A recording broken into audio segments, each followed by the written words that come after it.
Oh, God, my body is sore. I don't know if it's removing people. Yuck. I don't know if it's removing the People's Choice Awards. Standing for 4 hours. My ass is sore. I have a blood blister on my toe. Stop. Don't bite your nails.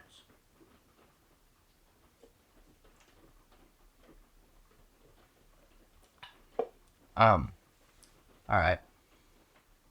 I'm gonna move you back a little bit, actually.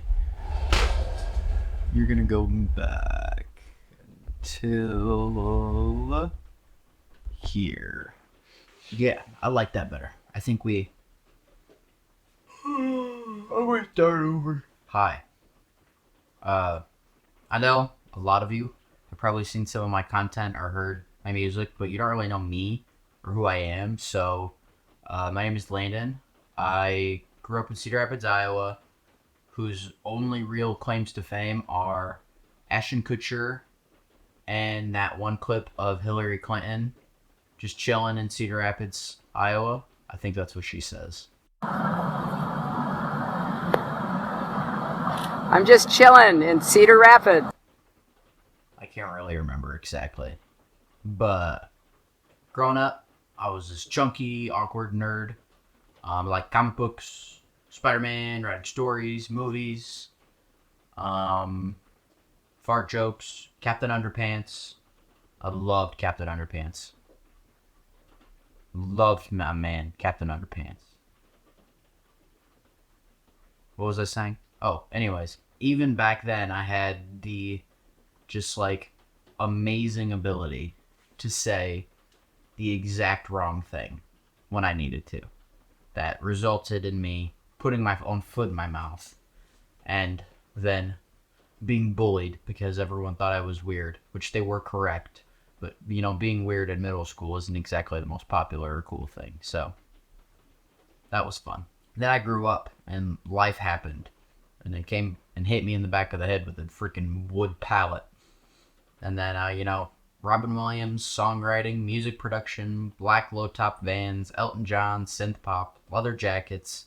I moved to Texas, therapy, official Landyn Zane singles and EPs release, vinyl records, mirrored sunglasses, 2 new catalytic converters, moved back to Iowa, more singles, 1 EP, pizza delivery driver, too much snow, cabin fever, saving money, 21st surprise birthday party, packed my things, a 5-day drive, the Grand Canyon, hypothermia, and about a month later, I'm here. I have lived in LA for a month now. A month today. I arrived in LA. January 19th was the day I got here, and it's February 19th today. So, that's pretty cool that I'm doing this at this time. But I feel like I probably should have done it earlier, but whatever. And, I figured it's time to tell you guys, like, my plan, my full plan or ideas for, whatever you want to call this content strategy, this brand strategy, social media, music, all of it. Basically, this is my plan for pop star world domination. Because that's not egotistical or narcissistic at all to think that's possible. Oh, yeah. I'm still recording. I totally forgot to shut you off. So, we moved. We didn't even really move that much. I know I said we moved, but I was sitting right there on the other side of the room because this is a super small apartment studio I'm living in. So, like, we didn't even move that far. Like, I was sitting right there. So, like, we didn't go that far. Also, act like you didn't see that because that's kind of a mess. But this is a mess too. Like, every suitcase I own is right here. Hold on, I'm gonna move this light. It's gonna die, so that's great. Actually, wait. Haha, no, it's not. Next part of my plan is like a basic layout of the music industry right now and how artists are coming up in the music industry and blowing up with social media and gaining a following and kind of an explanation of what makes certain artists stand out. Obviously, I think the thing that has superseded culture more than anything else in the past few years is social media. TikTok specifically, especially for music, but like social media and personal branding and that kind of thing as a whole. So obviously, that's, I think, as people are aware, how TikTok and basically I'm trying to say that the pretty obvious thing and the pretty obvious way that people are blowing up from social media.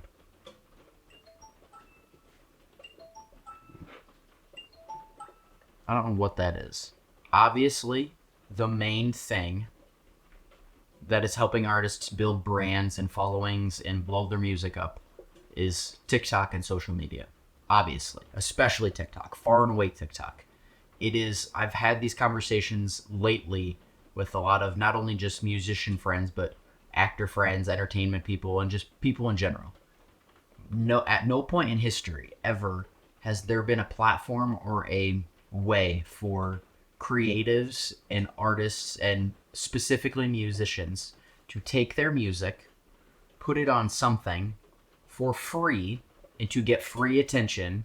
And never has it been more guaranteed that if they do that consistently enough, of a high enough quality of the music and content, and for long enough, that they are almost effectively 100% guaranteed to build some kind of following.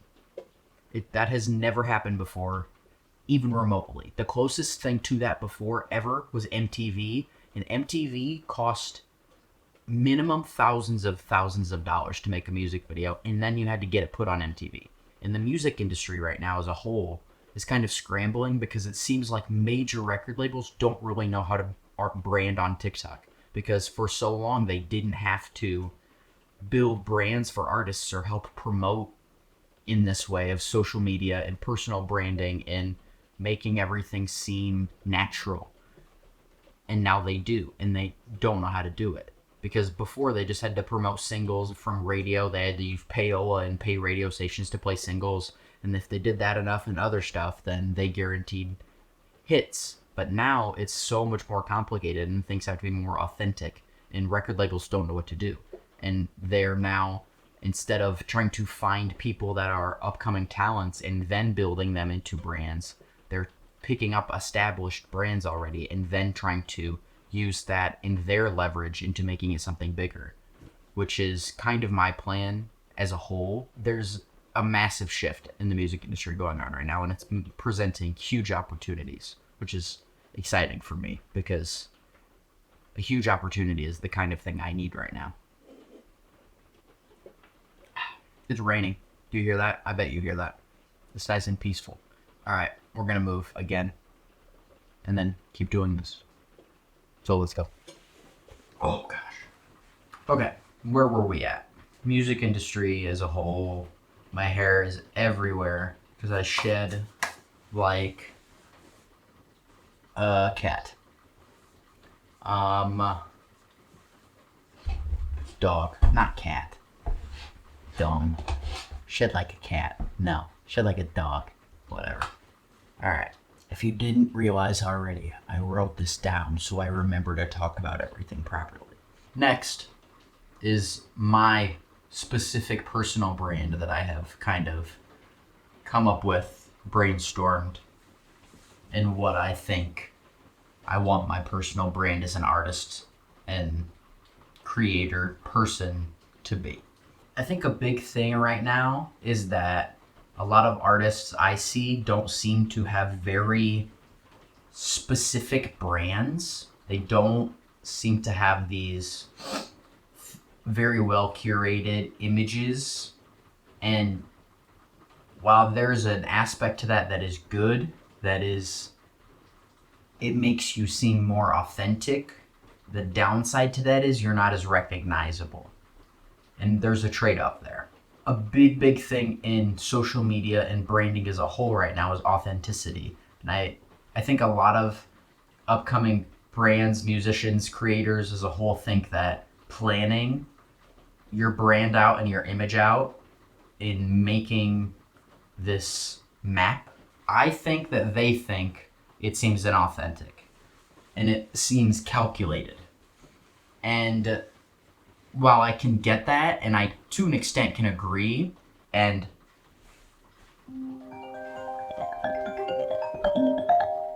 my dad's calling me. I'm back. I think the lighting changed.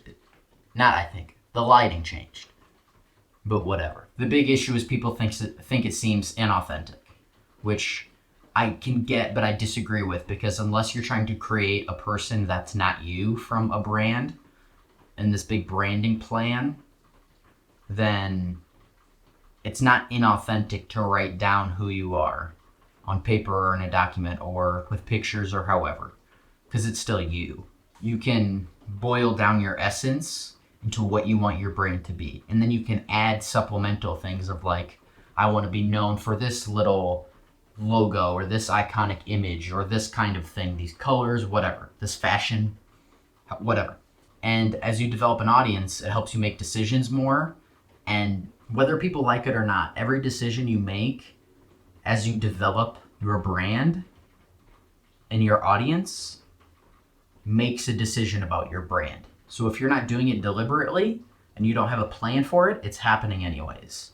And that can bring up issues in the future when you try to change your direction or do other stuff.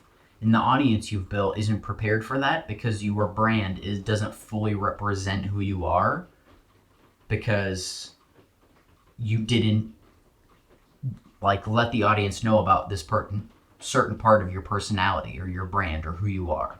When you write it down, you can see, okay, this is it, this is it, this is part of it, this is part of it, and then you can have your audience get a fuller scope of who you are. The big thing also is that if you clearly define your brand, whatever it is, even if it's general, like all your interests, who you are, your personality, that kind of thing, it still gives you this framework to work within, and it makes your brand stronger. For example, my brand as an artist and person is simple. I'm 21 years old. I'm a music artist, songwriter, producer, and entertainer from Cedar Rapids, Iowa. I love 70s and 80s music, plain M&Ms. I love plain M&Ms. I don't know why. They're horrible for you. Oh, I have plain M&Ms in the kitchen. Anyways, Elton John. I love coffee. Robin Williams. My friends and my family.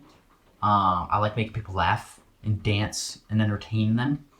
I have severe ADHD, and because of it, and just personality, I'm louder than most people and have energy than a large, overwhelming majority of people out there, which I like, which works for me. I kind of always have had that, so it works. I've wanted to be in entertainment in any avenue: film, writing, directing, cartoons, and now music, for as long as I can remember, since I was a kid. And then the big thing is, the big sentence is, I'm going to be one of the biggest pop stars in music history. Yeah, I'll say it again because it's catchy. I'm going to be one of the biggest pop stars in music history. That was a lot more confident. I like that one. That was very... Oh, like it's that easy. It doesn't have to be harder than that. Creating and defining your personal brand as an artist or musician or entertainer or whatever doesn't have to be harder than that. That was a few sentences plus a bunch of rambling about exactly what my brand is and who I am as a person. And every time I have to think of like what I'm going to do in this decision or for this idea or in this part of content or whatever else, I can look at that type of framework and that form of sentences, and I can be like, yes, this is it. And then I can take whatever decision I have to make and I can apply it with that, and it helps me make my decision better, faster, easier. Yeah. And I just think it is something that should be done more by artists. And that's the personal brand aspect of my music plan, my plan for pop star world domination. But that's what I got for now. And then we're gonna take this and we're gonna move. We're gonna move probably back Don't know what that was. We're gonna move to another area. All right. Location change. Location change. We haven't sat right there at the beginning of this video. We definitely didn't sit over there. That a little later in the video. And the bathroom's definitely not over there where we just were. So, completely new location. Act like you don't know. I got M&Ms because I was talking about them, and I decided I wanted them. So, they're Valentine's Day M&Ms too, because they're get out of here, because they were on sale. God, I love candy. All right. So next, visual brand, visual image as an artist in terms of fashion, recognizable images, logos, designs, colors, that type of thing. I think it's important because obviously the first thing that our brain catches onto when we're consuming content is the image.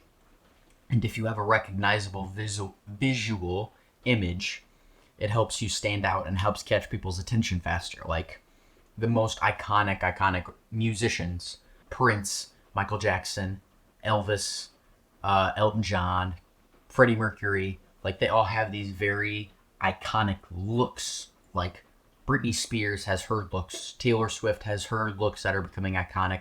Every super famous artist has these looks that just like, the second you see them, you're like, yes, that is that artist. And that's very important for people in brand in general, because it helps you stand out. And that half a second when people are scrolling on whatever platform is the difference between people watching your video and not. And having that visual brand and that thing that connects the audience with you and makes you more recognizable is the difference. So I think it's very important. I'm not going to go into specifics about mine. I think you can kind of pick up on certain things for mine if you go back and you look, because I've really started to try to curate my visual brand a little more. So I need to upgrade my wardrobe as well, because not only does it fit, but I would like it to be more of the style I'm going for.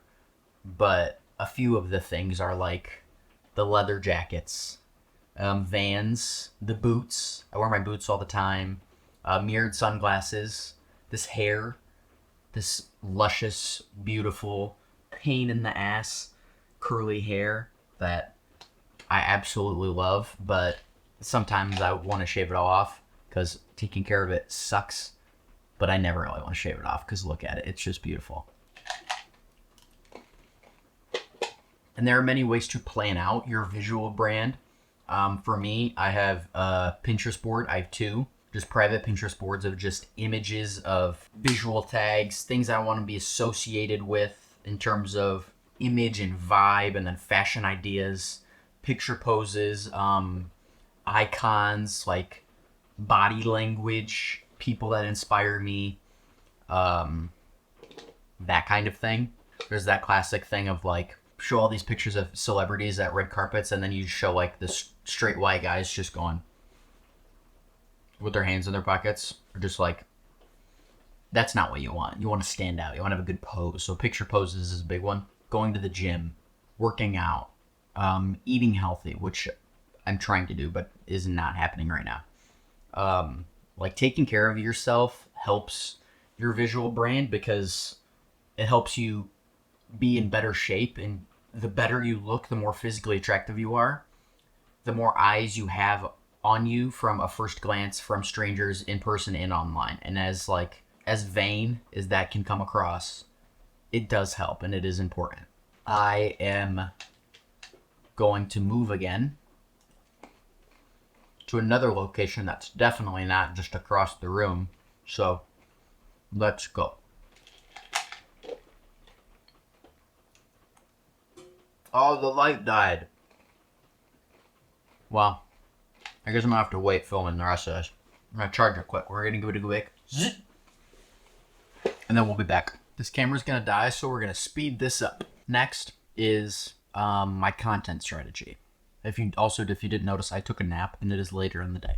I have my two TikTok accounts, my main and my spam. I have my Instagram account, my Snapchat, and my YouTube. I want to post 3 times a day on my main TikTok, minimum twice a day on my spam, 4 times a day on Snapchat, 2 Instagram stories a day, and 2 feed posts a week minimum, and 1 YouTube vlog or video a week, along with like lyric videos and that kind of thing. And each platform kind of has its own purpose. My main TikTok account is where I get probably the most attention. My main and my spam between the two. My main is focused solely on the music, so it brings in the attention on my music, and that gets the basic listeners. And as people get more involved in my music on that account, they can migrate over to my spam, and they can learn more about who I am as a person, because that's more spam, that's more who I am, that's more my daily life, and more personal, and that will increase brand awareness, that will get me closer as a person and like help me relate with my audience more, just because I'm a moron and a dumb person and I'm funny. I think I'm funny. So I think it helps me relate to people more, and build more of a connection. And then that will drive people to the Instagram, which my Instagram is like my home base social media. It's where I announce everything. It's where the pictures go for the events I go to. It's just where the most information is released regularly. That is the most important in terms of what I'm doing.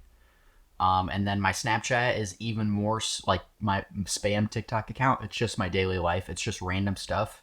And that is even more personal, even more laid back, casual. And then my YouTube, a weekly vlog or whatever of just like longer form content of what's going on in my life. And that again is the farthest level of low key, casual. Like, I want those videos like this to feel like we're sitting down and having a cup of coffee and catching up like old friends. Each one just kind of goes down this path of least personal to most personal. And each one you go down, it increases this level of connection, I hope. And that's kind of the purpose, along with the fact that I am posting a ridiculous amount of content on these platforms. That is so much content, and it is so hard to do, along with doing all of that, making music and working. So like, it's a lot of work. I'm trying to do the reverse of what everyone else is doing, because what I see a lot of artists my size and bigger doing is they'll post the minimum amount they need to on TikTok. They'll get the views, and once they can drive those views towards their streaming, they won't post anything else. They won't connect this platform with this platform to put the audiences together. They won't try to drive attention between platforms. They won't do any of it. And that's a huge mistake, because that's how you build a huge following, is you take attention from all these different platforms. Because yes, you're going to get organic YouTube organic YouTube viewers. You're going to get organic Snapchat. You're going to get organic TikTok and Instagram. And if you can take all of them, and if you can drive each one to the other platforms, your entire audience will become so much larger. And it gives people other places to go to see little bits of different aspects of your life. That's how it should be done. It should not be, I'm going to post a minimum amount of social media and then I'm done. I hate social media so much. I think people, if they hear me talking about this, they're like, oh, he likes social media. I absolutely hate it. Absolutely hate it. It feels like high school. It feels like the popularity party. It feels like the game, as I like to call it.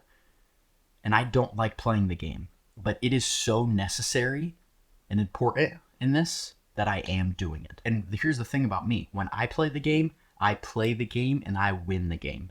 And this is how I win the game. Because people don't want to do this. Because it takes too much time. It does this. It's like, it's not fun. It's cringy. All this stuff. I don't care. If this is what it takes, not only am I going to do it, I'm going to do it better than anyone else and do it more consistently than anyone else, along with everything else. So that's the plan for my content. All right.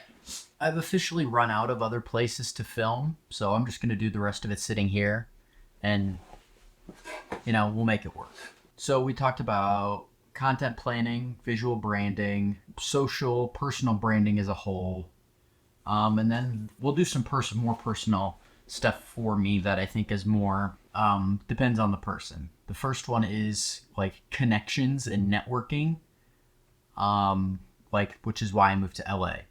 I think a big part, especially the past few weeks, a big part that I've realized is that in order to be seen in entertainment as a whole, as somebody that is firmly in the entertainment business, in order to get there from the public's eyes, you have to get there from the industry's eyes first. And that's one thing I'm seeing a lot of big TikTok musicians and artists make. A big mistake they're making is that I see artists that have 4 or 5 million TikTok followers, yet they're not seen in the music industry as these big upcoming artists. And even if they're seen outside of that, in order to be fully accepted by the public and to be pushed into the public's eye, the industry has to accept you first, which is why going to these events, moving to LA, going to all these premieres and events and trying to meet all these people and become well versed and known in these circles. Not only are a lot of these people nice and fun, I haven't like met and got to hang out with a lot of super famous people, but I've met some influencers, people that work in the area, people that work at the events. They're all really nice people and they're fun to talk to. And I think building connections like that, the more you can be seen as somebody that's in the industry and somebody that is a part of it by the industry itself, the more they will push you towards the public, which is, I think, my big networking plan and the whole reason I moved here and my strategy going forward. The other part of it is my music release strategy. This is the big dog. This is probably what you guys fast forwarded to, is my music release strategy. So I'm not going to give super specific details about my music release strategy, but it's not really hard to figure out the rest after I tell you what I'm going to tell you. The basic strategy is that I'm going to release one song every week. Every 2 to 3 weeks is an official, fully produced, full release Landyn Zane song.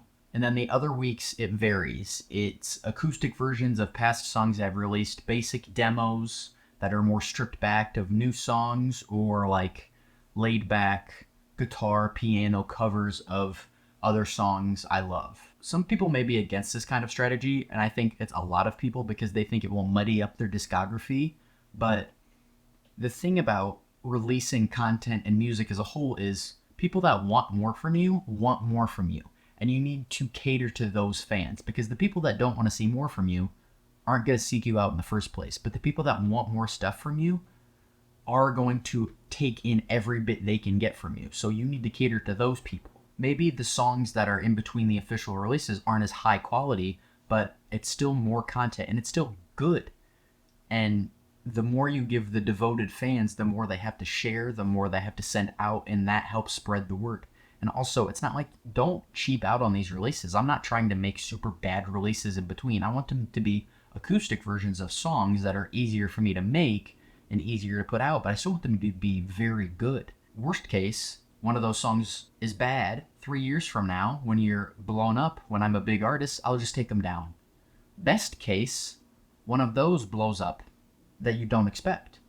And then ends up being what brings a lot of people in to discover not only do they discover that song, they discover all these official releases and the unofficial covers, stripped back versions, the demos, the acoustic versions. They discover all of it, and they have so much to go back to. So I see no issue, and I see no real problem that makes sense with releasing more often, even if it will muddy up your discography in your Spotify or Apple Music page. The other thing about it is that streaming services allegedly favor artists that release more consistently. So if you're releasing more consistently, Spotify, Apple Music will favor you more as an artist in playlists, the algorithms, search engines, whatever. You'll show up more because you're releasing more, and they're like, oh, this guy's committed. We'll push him up more on the search results, and we'll put him in more playlists, which is good. I don't know if you knew that, but that's a good thing. I see no issue with it overall, of releasing more often and releasing more for the devoted fans. Whew, my leg is falling asleep. Oh my gosh. Okay. I'm going to try and wrap this up as a whole. A big thing about this strategy overall, every part of it, and why I really even feel comfortable sharing any of it, is because I know that 99% of anyone watching this, musicians, entertainers, people wanting to be influencers, anybody, they won't follow through with it. They won't take this and they won't go do it for themselves because it's too much work. It's too time consuming. You have to cut out all the extra distractions, and it's too hard that I know people aren't as committed and they don't want it as much as I do. Not only that, but they don't love it as much as I do. People don't love the process of all of it and want to do it as bad as I do, so they're not going to put all this work in, which is fine. I see no issue with that. But that's why I feel comfortable sharing it, because I know this is going to work, and I'm going to be able to point back to this in the future and say, this was what I did, and it worked, and none of you did it. So this is both, if you want to do this, take this plan and do it. I promise you it will work. And it's for me in the future to say, when people ask me, so how did you get here? I can literally point to this video and say, I laid every bit of it out exactly how I was going to do it, and I did it, and it worked. And that will be cool for me in the future. So it works both ways. What do they call that in science? Symbiosis? I don't think it's symbiosis. I don't know.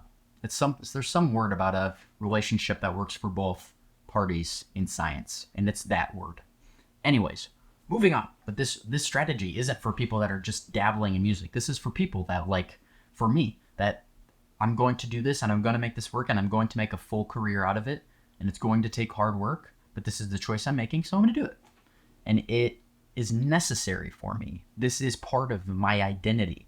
Is music, is entertainment, is being an entertainer and a writer and a producer and a musician and a songwriter. So it's part of me, so I'm going to make it work, and I'm going to make it my life so I can do it more. Because I want to. The insane amount of energy spent in sacrifices that have to be made to make any of this work is insane. Like, releasing a song every week is enough in of itself. But then with like over 70 pieces of content a week-ish, across the 4 platforms, and then continually looking at the analytics and evolving those strategies and looking at the content that works and making more of that content and changing the plan and working a full-time job, because this makes me zero money at this point. It's so much work, along with paying bills, running errands, getting groceries, eating, sleeping, having a social life, mental health, etc. I know that's what it's going to take for me personally to become a massive pop star, and this is just my full plan for pop star world domination. So yeah, that's my plan. I know this is a bit of a different video than like the normal vlog, but like I felt the need to make something like this so I could show y'all what my strategy for the next coming 6 months, 12 months, 18 next years, not 18 years, 18 months, and then the next few years, however long this takes, so y'all know where this is kind of going, generally. I didn't give super specifics about each coming idea, but a general plan. And don't worry, next week I've got plenty of vlog stuff. I went to the People's Choice Awards, premieres, did a bunch of stuff. I moved out, I'm in a new apartment, so you'll see all of that. But I did enjoy doing this, and I hope it has taught you, either given you a plan to follow, or it's given you a peek behind the curtain and what I'm doing in all of this. If it didn't help, or it wasn't good and it sucked, I don't know, go stream my music again, or DM me and say the video sucked. But if you made it through the whole video, it probably wasn't that bad. So, I don't know, but I'm gonna get back to work, editing this video, making the music work. So I will see you next week.